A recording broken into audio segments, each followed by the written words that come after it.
The guest is Dr. Kelly Sanford, and the topic is Hurricane Katrina.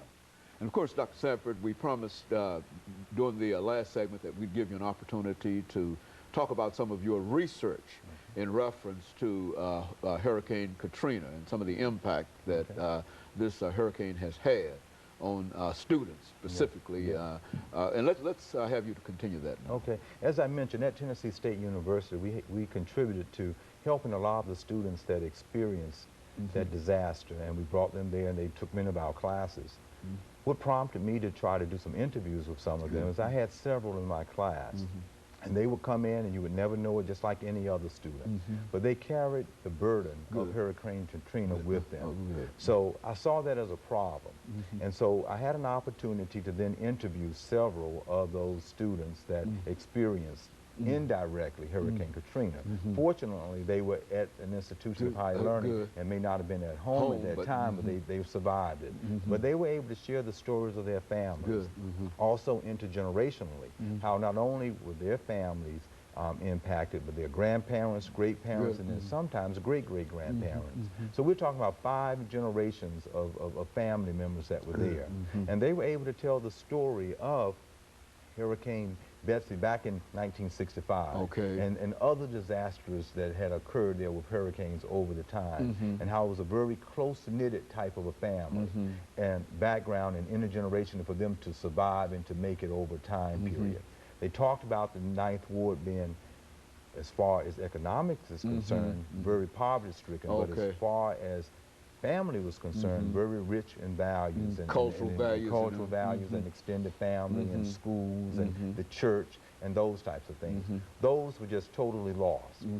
And they were very devastated in my interviewing with them, and many of them would actually come to tears just in reflecting and thinking about what they had lost.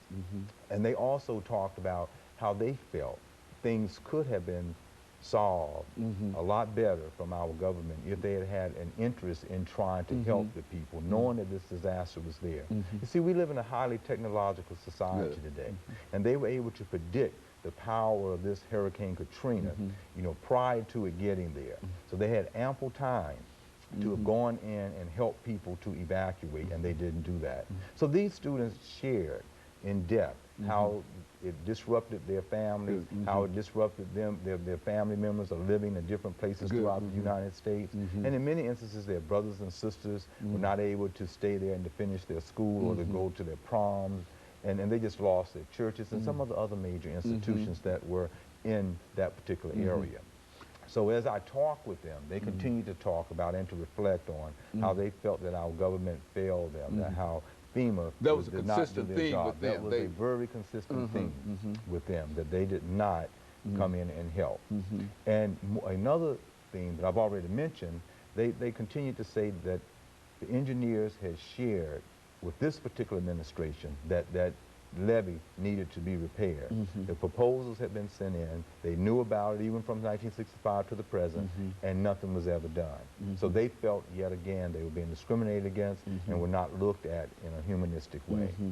You know, Dr. Sanford, it seems to me that maybe we could learn something from this. You know, that there's a real lesson to learn, and that perhaps we might be able to develop much more compassion toward people. And I think one of the most important things is to deal with the individuals who have already been affected by it. It seems that there are a few programs that will really help these individuals. As you indicated, they're scattered all over the United States of America, and in some instances, the little grants that they were able to receive earlier have been cut off, and they've been just left out there. As a matter of fact, one reason we thought in terms of dealing with this is because it seems to be a forgotten kind of generation. These folks have been forgotten in a real sense. I think you're absolutely right. As you say, initially there were some types of grants. There was money for them to help them to survive living in hotels as they were being relocated. But after a certain period of time,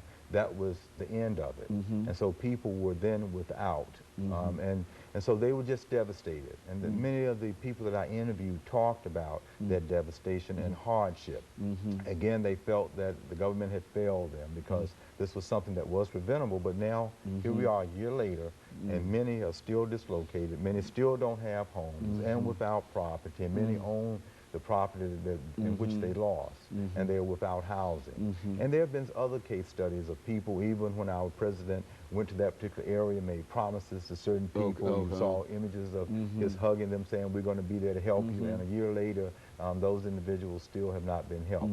But as far as lessons learned, we have a strategic plan that's in place, but we have to make a distinction between having a plan of action and then being able to execute the plan. Yes, absolutely. And so I think that's one of the lessons that's learned. How can we know that other disasters will happen? Because in the history of the world, they've always happened. So how can we have a plan of action that we can execute and it can go in and help people to be able to get out and to evacuate successfully versus having a large devastation like we've had? Now, this had a tremendous impact on New Orleans and Louisiana, but it also had an impact upon Mississippi and some of those. Why don't you say something in reference to those particular states? Because those individuals are suffering as much, and we don't want to leave them out simply to forget them here. Absolutely. Well, when Hurricane Katrina came through, of course, it did impact that New Orleans area, but it also hit those other areas that you mentioned in Mississippi, and those people in many instances were relocated as well.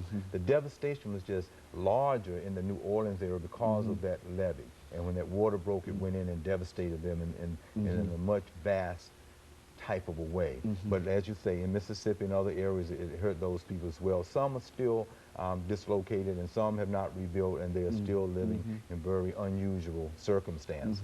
Well, you know, it seems that I recall that the president made some great promises in reference to trying to help rebuild, but now you've got a large number of individuals down there without jobs, without anything, and they can, in a real sense, if given the equipment and things that are necessary, they can help themselves. Would you suggest that? Would you believe that? Yeah, I think they could, but I think also with the effort to try to rebuild, we have also seen a year later that there have been a lot of underhanded things that has been done. People that are a part of the whole system. Halliburton, of course, was sent back down in there. You have certain construction companies that were given opportunities to go rebuild, and they subcontracted to other people to come in and put on a particular roof for a couple thousand when they would have gotten 12,000 or more for it. So a lot of underhanded type of things have occurred even within the rebuilding. But even with that process, it's been a small percentage that have been able to benefit for it. So we really need a lot more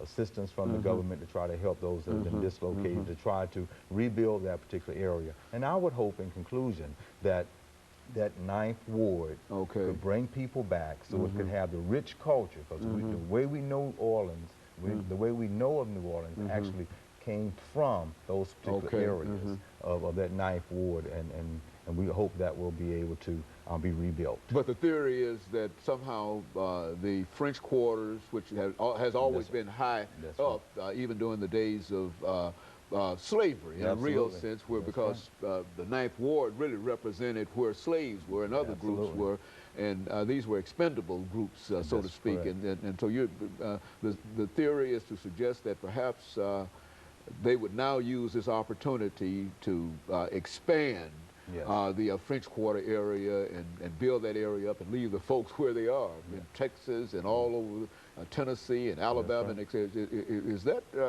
what might be suggested in reference to some of the things? That is that type of theory that's there, because it is a year later, and if they really wanted to have done something by now, they could have corrected the problem with the levee. They could have gone in and rebuilt the land up and started in a larger effort to rebuild in that Ninth Ward area. But the degree to which you do it slowly, you'd have those that have been relocated not have an interest in wanting to come back. And then you can give a perception that, well, we gave people an opportunity, but they didn't come. So now we have this land to rebuild and to do what we want to do. So we'll see if that theory comes to fruition. And then realtors will be in there selling land and buying land and et cetera, et cetera. That's right. That's right. That's right. I bet you will see from $300,000 to $500,000 homes in that area on up, but that's yet to be determined. But it'll be an interesting microscope to be able to look at and see if that's what's going to happen. Hey, Dr. Sanford, let me thank you for bringing by that excellent information in reference to Hurricane Katrina. And hopefully some of the things that we've talked about and some of the shortcomings that we've identified in reference to what has been done, some of these things can be corrected, because I think that when it happened and immediately after it happened, there was quite a bit of compassion all over from the federal government and et cetera. But it seems that the further we get away from it, the less compassion that there is, and very soon there will be no compassion at all. So that's why we wanted to deal with this today, and we want to thank you for coming by and giving us that excellent information. And let me encourage you to tune in again next week for another informative edition of Comments. Thank you and good morning.